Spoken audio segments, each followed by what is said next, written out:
প্রশাসনিক নিষেধাজ্ঞাকে অমান্য করে সমুদ্রের জলে নেমে স্নান করতে গিয়ে কার্যত তলিয়ে মৃত্যু হলো দুই পর্যটকের। ঘটনাটি পূর্ব মেদিনীপুরের মন্দারমণি সমুদ্র সৈকতের।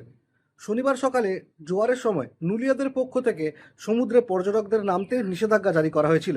তবে বেশ কয়েকজন পর্যটক সেই নিষেধাজ্ঞাকে অমান্য করে সমুদ্রের জলে স্নান করতে নেমেছিলেন, এমনটাই দাবি করছেন স্থানীয়রা।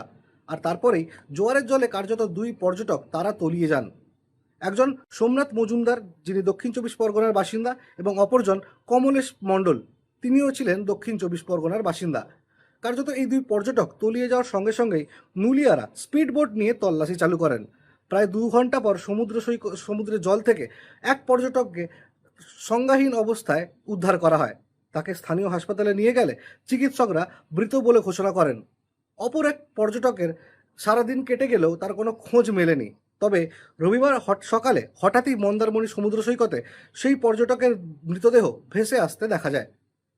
মন্দারমণি সমুদ্র সৈকতে প্রশাসনের নিষেধাজ্ঞাকে অমান্য করে স্নান করতে গিয়ে এই দুই পর্যটকের মৃত্যু রীতিমতো চাঞ্চল্য ফেলেছে মন্দারমণি জুড়ে। প্রশাসনিক নিষেধাজ্ঞাকে অমান্য করে এই স্নান করতে যাওয়া গভীর সমুদ্রে তা কতটা ভয়াবহ হতে পারে, এই ঘটনায় কার্যত তার চোখে আঙুল দিয়ে দেখিয়ে দিয়েছে।